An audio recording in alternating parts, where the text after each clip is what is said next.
CTET दिसंबर 2022 के लिए परीक्षाएं अंतिम दौर में चल रही हैं। इस वीडियो में हम लोग डिटेल में बात करेंगे कि कैटेगरी वाइज कितना पासिंग मार्क्स होता है, क्योंकि ये तो सबको पता है कि 82 नंबर कैटेगरी के लिए और अनरिजर्व कैटेगरी के लिए 90 नंबर पासिंग मार्क्स होता है। लेकिन इस सीटेट की मार्कशीट का यूज आप शिक्षक भर्ती प्रक्रिया में शामिल होने के लिए करते हैं, लेकिन कई भर्तियों में आप इस क्वालिफाइंग मार्क्स के आधार पर अगर सम्मिलित होने जा रहे हैं तो आप भर्ती से बाहर भी हो सकते हैं। क्या है वो कंडीशंस, इसके बारे में डिटेल में बात करेंगे, अंत तक जुड़े रहिएगा। नमस्कार दोस्तों, मेरा नाम है नीरज और आप देख रहे हैं कैरियर बिट यूट्यूब चैनल। अगर आप इस चैनल पर पहली बार विजिट कर रहे हैं तो इसको सब्सक्राइब करते हुए बेल आइकन को प्रेस करना ना भूलें। जो पहली बार सीटेट की परीक्षा में इस बार सम्मिलित हुए थे उनके लिए ये थोड़ी सी नई खबर हो सकती है कि क्वालिफाइंग मार्क्स बहुत से अभ्यर्थियों को क्लियर नहीं होता है। तो मैं बिल्कुल स्पष्ट बता दूं कि जो कैटेगरी से संबंधित है, यानी कि अगर आप ओबीसी एससी एसटी से बिलोंग करते हैं तो आपके लिए 82 अंक पासिंग मार्क्स होता है, यानी कि 82 या फिर इससे ऊपर आप पाते हैं तो आप क्वालिफाई माने जाएंगे। वहीं अगर अनरिजर्व कैटेगरी की बात की जाए, जैसे कि जनरल की बात की जाए, तो उनके लिए क्वालिफाइंग मार्क्स जो होता है वो 90 अंक होता है, यानी कि 90 या फिर इससे ऊपर आ पाएंगे तभी आप क्वालिफाई माने जाएंगे सीटेट की परीक्षा में। ये तो हो गया जनरल कंडीशन। अब आते हैं स्पेसिफिक कंडीशन पर। देखिए, इस सीटेट की डिग्री का या फिर सर्टिफिकेट का यूज आप शिक्षक भर्ती प्रक्रिया में शामिल होने के लिए करेंगे। इंडिविजुअली केवल इस सर्टिफिकेट का कोई भी वैल्यू नहीं है, आप इसके आधार पर शिक्षक नहीं बन पाएंगे। ये एक पात्रता है, मतलब पहली सीढ़ी है जिसके आधार पर आप शिक्षक भर्ती प्रक्रिया में सम्मिलित होते हैं। तो शिक्षक भर्ती प्रक्रिया या तो किसी राज्य सरकार के द्वारा आयोजित की जाएगी या तो केंद्र सरकार के द्वारा आयोजित की जाएगी। तो वहां पर दो कंडीशन होते हैं। जैसे देखिए कि अगर केंद्र सरकार के द्वारा शिक्षक भर्ती आयोजित की जा रही है, यानी कि वो केंद्र स्तर का हो रहा है, वहां पर जो क्वालिफाइंग मार्क्स होगा सीटेट में वो आपकी कैटेगरी के हिसाब से डिसाइड होगा। जैसे कि कोई एक कैटेगरी, जैसे कि जाट ले लीजिए उत्तर प्रदेश में, तो वो उत्तर प्रदेश में तो कैटेगरी में बिलोंग करते हैं, यानी ओबीसी में आते हैं, लेकिन जब वो केंद्र स्तर की बात करते हैं तो वो अनरिजर्व कैटेगरी में आते हैं। तो 82 नंबर पा करके आप उत्तर प्रदेश में ऐसे अभ्यर्थी जो कि कैटेगरी से बिलोंग करते हैं, ओबीसी से, एससी एसटी से, लेकिन केंद्र में अगर वो अनरिजर्व में आते हैं तो आप यूपी में तो क्वालिफाई हैं, लेकिन केंद्र स्तर की जो भी शिक्षक भर्ती आएगी, जैसे कि आप अभी केवीएस पीआरटी की जो वैकेंसी आई हुई है, इसी प्रकार से अगर भविष्य में केवीएस की वैकेंसी आती है तो उसमें आप एलिजिबल नहीं होंगे। भले ही आप 82 नंबर पा करके क्वालिफाई हो चुके हैं फिर भी एलिजिबल नहीं होंगे। क्यों नहीं होंगे? क्योंकि केंद्रीय स्तर की शिक्षक भर्ती प्रक्रिया में आपको केंद्र स्तर का ही कास्ट सर्टिफिकेट प्रोड्यूस करना होता है और केंद्र स्तर के कास्ट सर्टिफिकेट के हिसाब से आप अनरिजर्व में बिलोंग कर रहे हैं।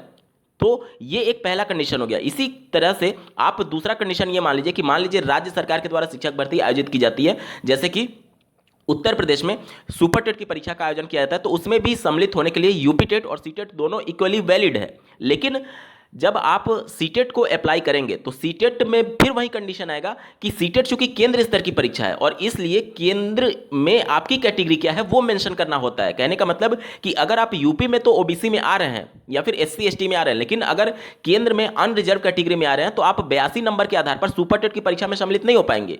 आपको केंद्र के सीटेट के हिसाब से और आपकी जाति केंद्र के हिसाब से जो आपका क्वालिफाइंग मार्क्स है उसमें आपको क्वालिफाई करना आवश्यक है। जैसे कि केंद्र में अगर आपकी जाति अनरिजर्व कैटेगरी में आ रही है तो भले ही उत्तर प्रदेश की शिक्षक भर्ती क्यों ना है, अगर आप सीटेट के बेस पर उसमें सम्मिलित होते हैं तो केंद्र स्तर के अनरिजर्व के हिसाब से आपका क्वालिफाइंग मार्क्स 90 या फिर उससे ज्यादा हो जाएगा।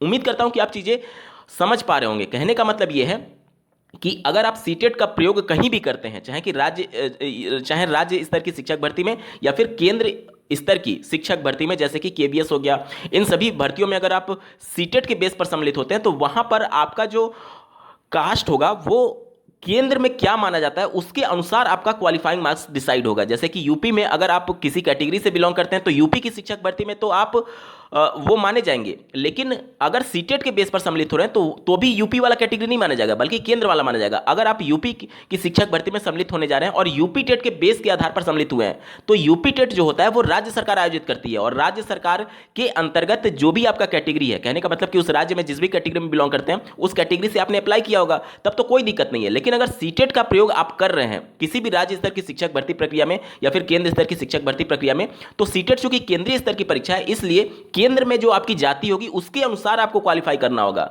भले ही आप राज्य में कैटेगरी से बिलोंग क्यों ना करते हो, केंद्र में अगर आप अनरिजर्व से में लाई करते हैं तो केंद्र के हिसाब से आपको अनरिजर्व का 90 नंबर क्वालिफाइंग मार्क्स होना आवश्यक है। उम्मीद करता हूं चीजें आपको स्पष्ट होंगी।